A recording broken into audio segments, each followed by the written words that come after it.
ஏயா என்னையா கடவுள் இருக்காரு நீங்க அர்ஜென்டா கூட்டின்னு வந்து எங்க கடவுளையும் காணும் ஒன்னையும் காணும். அவர் என்ன லாண்ட்ரியா? அர்ஜென்ட் ஆர்டினரிங்கிறதுக்கு அவர் கடவுள். மெதுவாத்தா வருவார். எங்க வருவார்? எல்லாரும் அந்த மலை உச்சிய பாத்துக்கிட்டே இருக்க.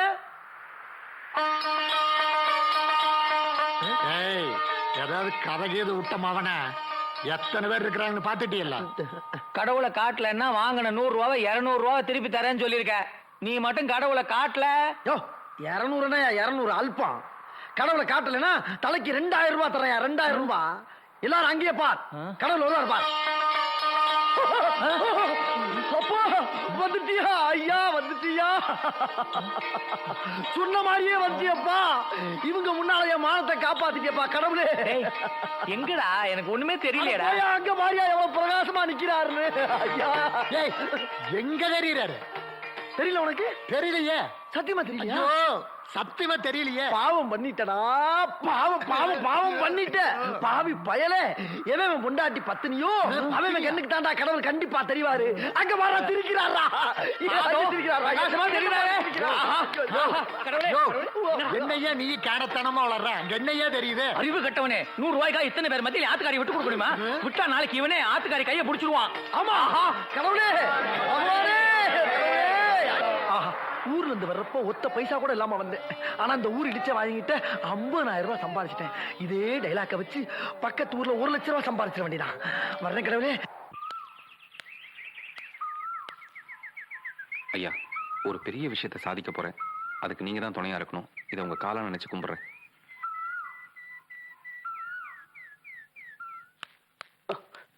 வெள்ளச்சாமி நீங்க? நான் அப்பாவை பார்க்கணும்னு வந்திருக்கேன். நீ போப்பா, நீ போ. காயத்ரி எப்படி இருக்கா? நல்லா இருக்கா? அப்பா கிட்ட எங்க காதலை பத்தி இன்னும் எதுவும் ஆரம்பிக்கல. நீங்க ஒன்றும் கவலைப்படாதீங்க. நான் உங்க அப்பாட்ட ஆர்கியூ பண்ணி நல்ல ஜட்ஜ்மெண்டோட வரேன். சரி வாங்க. அப்பா, உங்களை பார்க்கறதுக்கு இவர் வந்திருக்காரு. நீங்க வணக்கம்மா. ஐயா வணக்கம். யார் நீங்க? உங்களுக்கு என்ன வேணும்? ஒரு கேஸ் விஷயமா உங்களை பார்க்க வந்தேன். கேஸ் விஷயமா நான் வக்கீல தானே பார்க்கணும். நேரா ஜட்ஜ் வீட்டுக்கே வந்துட்டீங்க. நான் சாமி கும்பிட்றவங்க, பூசாரியை கும்பிட்றது இல்ல. என்ன கேஸ்? சிவிலா இல்ல கிரிமினலா? Pure sentimental. இன்ட்ரெஸ்டிங்கா இருக்கும் போல இருக்கே, சொல்லு. என் பேரு வெள்ளச்சாமிங்க. நான் ஜாதியில தாழ்ந்தவன், ஆனா வளர்ப்புல உயர்ந்தவன். எப்படின்னு கேக்குறீங்களா? ஒரு ஐயர் வந்து ஒரு மகனை மாதிரி என்ன வளர்த்தாரு. அவருக்கு ஒரே ஒரு பொண்ணு, அவ பேரு காயத்ரி. அந்த காயத்ரி உங்களை மாதிரி ஒரு பெரிய ஜட்ஜோட பையனை காதலிச்சிட்டா. இதை வந்து அந்த ஜட்ஜு ஒத்துக்குவாரா இல்லையான்னு எனக்கு தெரியல. நான் எப்படியா அந்த ஜட்ஜு கிட்ட போய் சம்மதம் வாங்கணும். அதுக்கு நீங்க தான் எனக்கு உதவி பண்ணணும். காயத்ரியோட அப்பா இல்லையா? இருந்தாருங்க. இறந்துட்டாரா? ஆமாங்க. வேற உறவுக்காரங்க இல்லையா? என்ன தவிர வேற யாரும் இல்லைங்க. அப்ப நீ போய் பேச வேண்டியதானே? என்ன உறவுன்னு நான் போய் பேசுறதுங்க? ஏன்னா காயத்ரிக்கும் அந்த ஜட்ஜு பையனுக்கும் இந்த காதல் விவகாரத்தை ஐயர் காதல போறதுக்காக நாங்க 2 பேருமே தத்தளிச்சது அவருக்கு சந்தேகத்தை உண்டாக்கிடுச்சு. அவர் சந்தேகம் தப்புன்னு தெரிஞ்ச அடுத்த நிமிஷமே காயத்ரி என்கிட்ட ஒப்படைச்சிட்டு கண்ணை மூடிட்டாரு. காயத்ரிக்கு ஒரு நல்ல வாழ்க்கை அமைகிற வரைக்கும் நானும் அதே வீட்டில் இருக்க வேண்டியதா இருக்கு. உறவு முறையே இல்லாத நாங்க 2 பேரும் ஒரே வீட்டில் இருக்கிறத அந்த ஊர் ஜனங்க ஒத்துக்க மாட்டேங்கிறாங்க. ஆனா என் காயத்ரிக்கு அப்படியா கல்யாணம் ஆகணுங்க. இந்த பிரச்சனை நீங்க தாங்க எப்படியா தீர்த்து வைக்கணும். பழத்தட்டோட போய் அந்த ஜட்ஜை பார்க்க வேண்டியதானே? எலுமிச்சம்பழத்தோட இந்த ஜட்ஜை பார்க்க வந்திருக்க? இல்லைங்க, நீங்க ரொம்ப நல்லவரு, நேர்மையானவர், உத்தமர் அப்படின்னு எல்லாரும் சொன்னாங்க. சாமிக்கு சமமா மதிச்சுதாங்க உங்ககிட்ட வந்திருக்கேன். நீங்க தான் எனக்கு எப்படியா ஹெல்ப் பண்ணணும். பாருப்பா, எனக்கு ஃபேஸ் ரீடிங் தெரியும். உன் முகத்தை பார்த்தே உன் மனசுக்குள்ள என்ன இருக்குங்கிறத நான் புரிஞ்சுக்கிட்டேன். நீ நல்லவன், யதார்த்தவாதி, உள்ளத உள்ளபடி சொல்ற. அந்த ஜட்ஜு நல்லவனா இருந்தா, யோகியமானவனா இருந்தா, அடுத்தவங்களுடைய மனசை புரிஞ்சுக்கக்கூடிய சக்தி அவனுக்கு இருந்தா, புத்திசாலியா இருந்தா, நாளைக்கே உன் காயத்ரியை பொண்ணு பார்க்க வருவான். அப்ப நீங்க எப்பங்க என் காயத்ரியை பொண்ணு பார்க்க வரீங்க? யோ, நீ புத்திசாலி. என்னோட கேஸுக்கு எங்கிட்டே ஜட்ஜ்மெண்ட் வாங்கிட்டியா? நான் நாளைக்கே காயத்ரியை பொண்ணு பார்க்க வரேன்.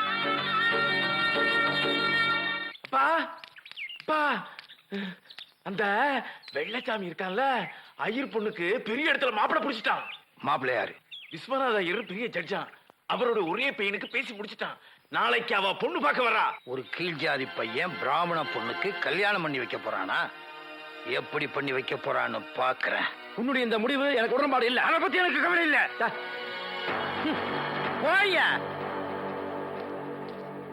அப்பா, இவங்க ஒத்துழைப்பு இல்லாம நீ என்ன பண்ண போற? தலையில வேப்பண்ண தடவர கும்பல் இருக்கிற வரைக்கும் நாம எது வேணாலும் எப்படி வேணாலும் செய்யலாம்.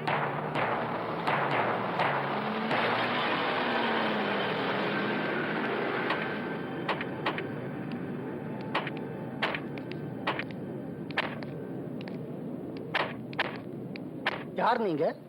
உங்களுக்கு என்ன வேணும்? எங்க ஊரை நம்பி வெளியூர்ல இருந்து வந்திருக்கிற நல்ல குடும்பத்துக்கு எங்க ஊர்ல நடக்கிற அசிங்கத்தை சொல்ல வந்தோம். என்ன சொல்றீங்க? சாம்பசிவ ஐயர் வீட்டு பொண்ணை பார்க்கத்தானே வந்திருக்கீங்க? ஆமா. ஒரு திருட்டு பையன் சென்டிமெண்டா பொய் கதையெல்லாம் சொல்லி உங்களையே ஏமாத்தி இங்க கொண்டு வந்துட்டான்னா பாத்துங்களேன். ஐயா, சாம்பசிவ ஐயர் ரொம்ப நல்லவர், தங்கமானவர், கௌரிமான் மாதிரி. அவர் செத்ததுக்கு என்ன காரணம் தெரியுங்களா? அவர் வீட்டிலேயே நம்பி வளர்த்த பையன் அவரு பொண்ணையே. ஐயோ, கூட்டமா இருக்குது, எப்படி சொல்றது?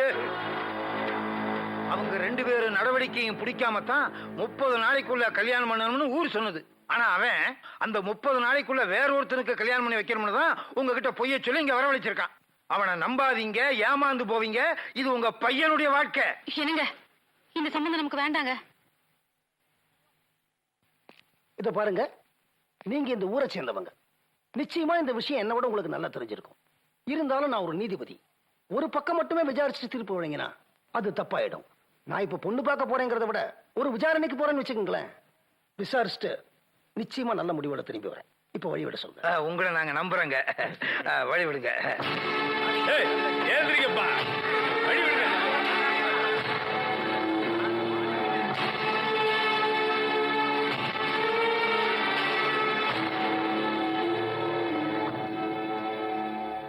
பெரிய குடும்பமா தான் தெரியுது.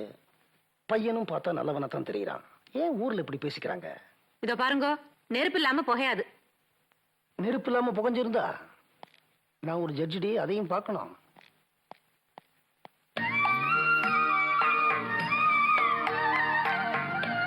ஐயா, இது காயத்ரி, வசந்தோட அப்பா அம்மா.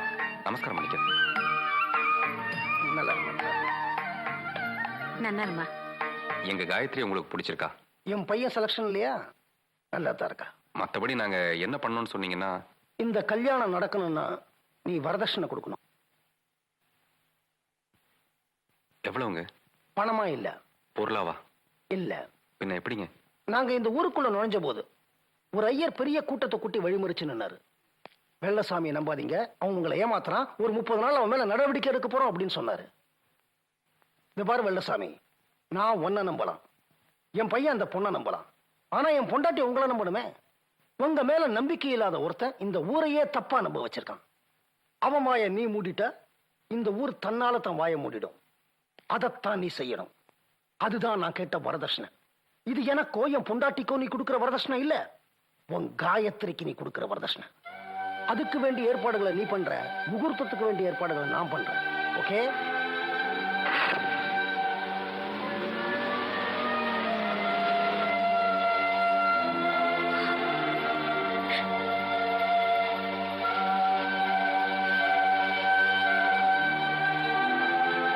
இலாக்கா இது நேரம் நல்ல நேரம். கெட்ட நேரம். அப்பா, வெள்ளச்சாமி நம்ம வீட்டுள்ளார வந்துட்டா.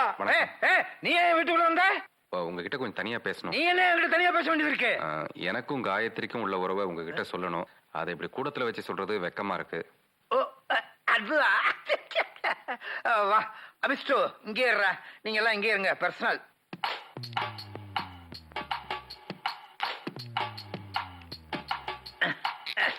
கதவை மூடிடுவோம், அப்பதான் சத்தம் வெளியே கேட்க. இல்ல, நீங்க நினைக்கிற மாதிரி எனக்கும் காயத்ரிக்கு எந்த தப்பான உறவும் இல்லைங்க. இத சொல்லத்தான் இங்க கூட்டு வந்தியா?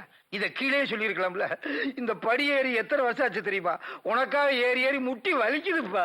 நீங்க ஐயர் மேல இருக்க கோவத்தை தான் காயத்ரி மேல காட்டுறீங்கன்னு எனக்கு நல்லா தெரியுதுங்க. இப்படி பழி வாங்குறதுக்கு பதிலா பரிகாரம் சொன்னீங்கன்னா நான் எதுவா இருந்தாலும் செஞ்சுட்டு போயிடுவேங்க. பரிகாரம் நீ என்னன்னு சொல்லு, அப்புறம் நான் திங்க் பண்ணி சொல்றேன். நிச்சயமா உங்க மனசு திருப்தி அடைகிற அளவுக்கு செய்வேங்க. என்னன்னு சொன்னா தானே சும்மா சொல்லிட்டே இருக்கிய? நான் கொடுக்குற பரிகாரத்தை வாங்கிட்டு நீங்க எப்படியா அந்த கல்யாணத்தை நடத்தி வைக்கணுங்க. கொடுத்தா தானப்பா நான் சொல்ல முடியும். கொடுத்துட்டுங்களா? உலகம் எப்பவுமே சுத்திட்டு தாண்டா இருக்கும், நீ தான் புதுசா சுத்துற. ஐயோ, காப்பாத்துங்க. ஒரு கொலை செஞ்சாலும் அதே தண்டனை தான், 9 கொலை செஞ்சாலும் அதே தண்டனை தான். இப்போ நான் என்ன செய்யணும்? நாளைக்கு நீ என் கூட ஜட்ஜி வீட்டுக்கு வர. அவரு இதே மாதிரிதான் செய்வாரா? அது அவருக்கு தான் தெரியும். அது கேட்டு சொல்லக்கூடாது. காயத்ரியோட கல்யாணம் நடக்கிறதுக்காக நான் தூக்கு மேல கூட தயங்க மாட்டேன். அனாவசியமா அவன் கல்யாண பரிசா உன் உயிரை கொடுத்துறாத. உனக்கும் காயத்ரிக்கு எந்த தொடர்பு? இங்க சொல்லாத, அங்க வந்து சொல்லு.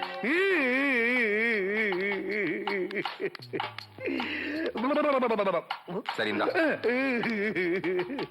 மாடு மாதிரி ஆகிட்டியப்பா. இன்னும் கொஞ்ச நேரம் ஆனா Silence. துணியை வச்சு பால் கறந்துருவா போல் இருக்கு. ஜட்ஜ் ஐயா என்ன மெனஞ்சிட்டீங்க? இவரு ஜட்ஜ் இல்ல. மாத்திட்டாங்களா? ஜட்ஜ் ஐயா அடிச்ச அடியில ஜட்ஜி யாரு குமார் சார் யாரு எல்லாம் சொல்றதுக்குள்ள போயிட்டாரு. வெள்ளசாமி, வெள்ளச்சாமிக்கும் காயத்ரிக்கு இருக்க உறவு நேர்மையானது, நியாயமானது, உண்மையானது.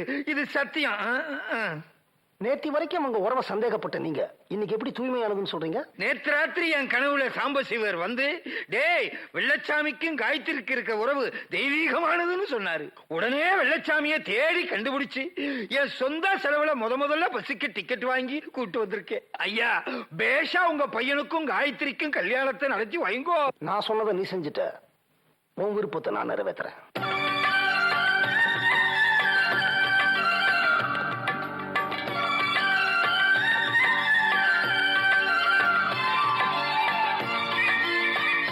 மாமி, நீங்க அந்த முன்னாடி நிக்கிற வண்டியில போய் ஏறிங்க. அங்க போங்க. வெள்ளசாமி, ஊர்ல இருக்கிறவங்க எல்லாம் வண்டியில ஏத்தி கல்யாணத்துக்கு அமிச்சிட்டு இருக்கியே, நீ வரலையா? உன் கல்யாணம் நல்லபடியா நடக்கணுங்கிறதுக்கு எனக்கு ஒரு சின்ன வேண்டுதல் இருக்கு. நான் அந்த ஈஸ்வரன் கோயில போய் தேங்காய் உடைச்சிட்டு வந்துடுறேன். நீ கிளம்பு, சீக்கிரம் கிளம்பு. வந்துருவல்ல?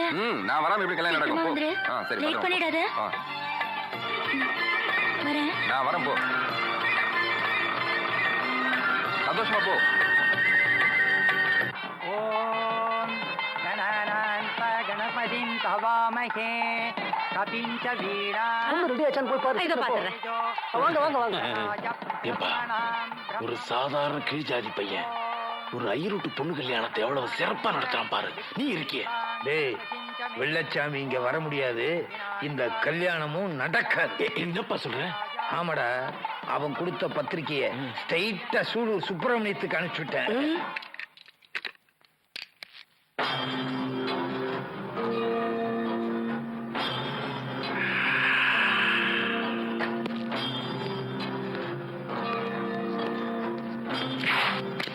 வணக்கம். கல்யாண வேலை நல்லபடியா நடக்குதா? நீ தானே சூலூர் சுப்பிரமணியம்? ஓ, என்ன பத்தி உனக்கு முதல்ல தெரியுமோ? அந்த கொடையை தூக்கி போட்ட ஸ்டைலே நான் கண்டுபிடிச்சேன், நீதான் அதுன்னு. எனக்கும் காயத்ரிக்கும் கல்யாணம் நடக்கிற அதே தேதியில உனக்கு இங்க சாவு இல்ல? இந்த இந்த நல்ல காரியம் நடக்கிறதுக்காக நான் இது வரைக்கும் நிறைய நல்லவங்க காலில் விழுந்திருக்கேன். முதல் தடவை ஒரு வில்லன் காலில் விழுறேன். தயவு செய்து இந்த கல்யாணத்தை கெடுத்துறாது ப்ளீஸ். என் உடம்புல இருக்க மொத்த ரத்தம் வெளியில போனாலும் உன் உடம்புல தொங்குற இந்த தாலியை என் காயத்ரி கழுத்துல நான் கட்ட விட மாட்டேன்டா.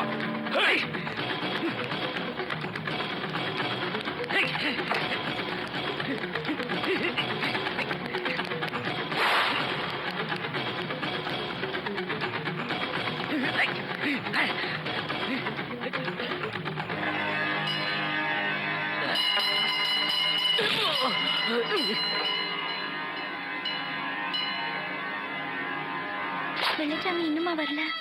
அவன் எப்படிமா வராம இருப்பான்? கண்டிப்பா வந்துருவான்.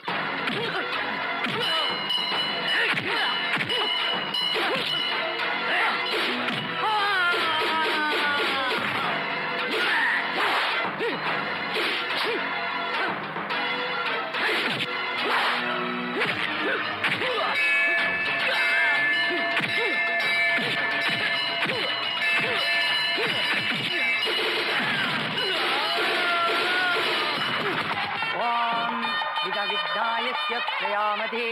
அப்பா, கிளைமேக்ஸ் ரொம்ப இன்ட்ரெஸ்டிங்கா போகுது.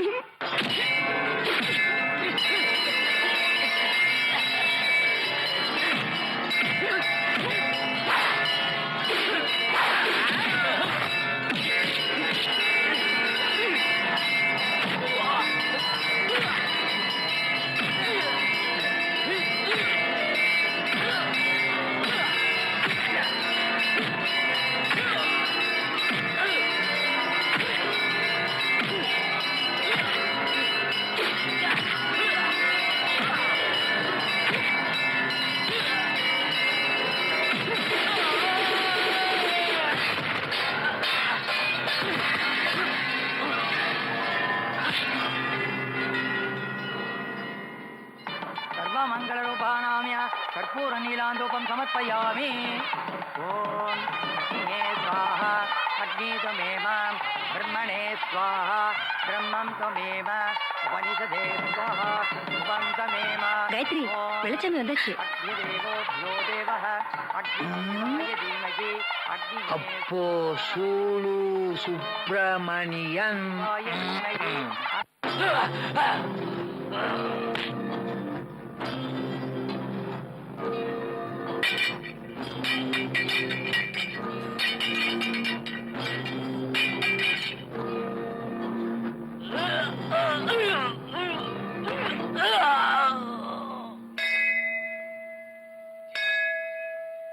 இவ்வளவு பெரிய கல்யாணம், இவ்வளவு கூட்டம், எவ்வளவு காருங்க. என் காயத்ரி ரொம்ப புண்ணியம் பண்ணிருக்கா சார். அதெல்லாம் விடுப்பா, நீ இல்ல முதல் நாளா வந்திருக்கணும், நீயே லேட்டா வந்த அப்படி. இல்ல சார், அது வந்து இவன் என்ன பண்ணுவான்?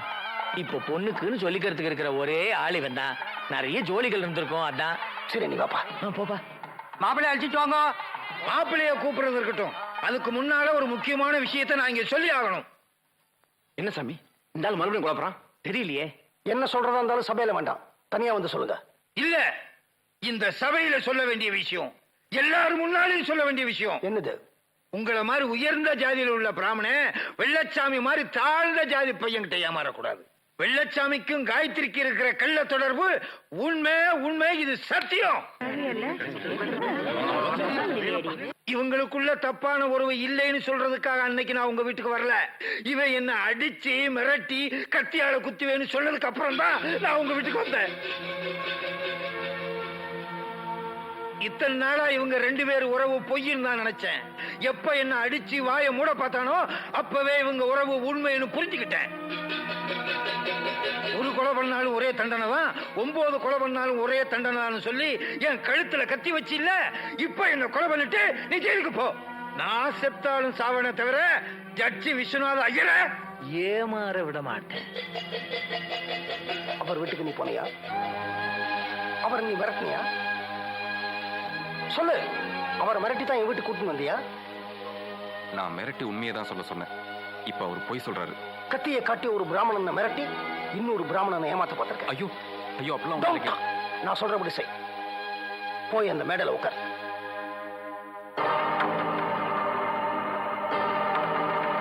நீ சொன்னதை நான் செஞ்சிட்டேன், இப்ப நான் சொல்றதை நீ செய்.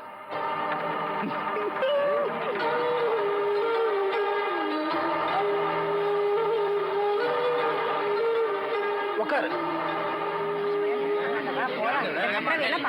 எல்லாரும் உட்காருங்க. பொண்ணை கூப்பிடுங்க.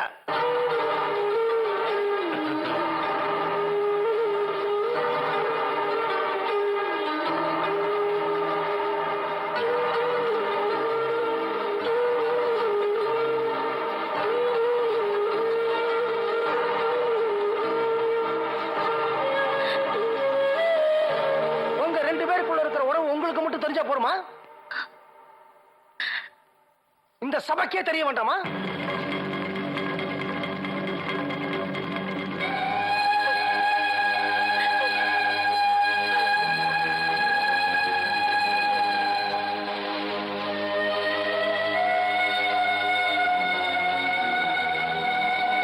நான் ஒரு ஜட்ஜ், எத்தனையோ கேஸ்ல தீர்ப்பு எழுதியிருக்கேன். ஆனா சில சமயம் பொய் சாட்சிகளால என் தீர்ப்பு தப்பா இருந்திருக்கலாம். ஆனா இந்த தீர்ப்பு பொய்யாகாது, பொய்யாகவும் விட மாட்டேன்.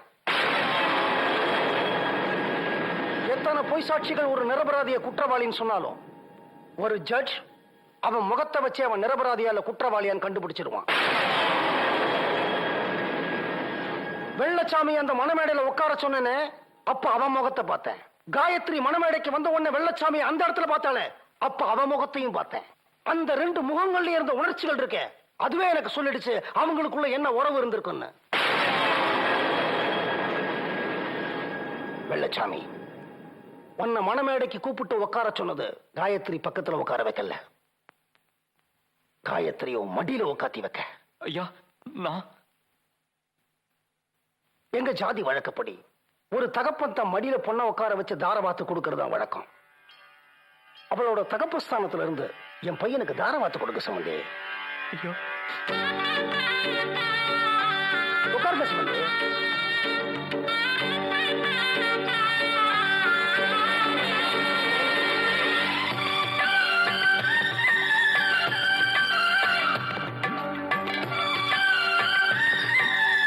இதுக்கு மேல இவங்க அர்த்தத்தை நீங்களே புரிஞ்சுக்கணும்.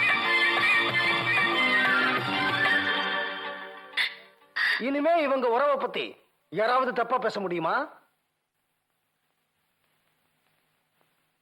இனிமே இந்த உறவை எந்த நாயும் தப்பா சொல்லாது. ஐயா, ஜட்ஜு தான். இந்த தீர்ப்பு தெய்வீக தீர்ப்பு. இதுக்கு நான் மட்டும் இல்ல, இந்த நாடே தலை வணங்கும்.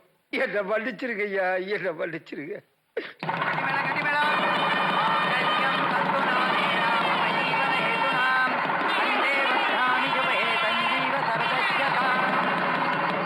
சூலூர் சுப்பிரமணியத்தை கொலை செஞ்ச குற்றத்துக்காக எனக்கு 5 வருஷம் ஜெயில் தண்டனை கொடுத்தாங்க. இப்போ என் காயத்ரி பார்க்கறதுக்காக நான் போயிட்டு இருக்கேன்.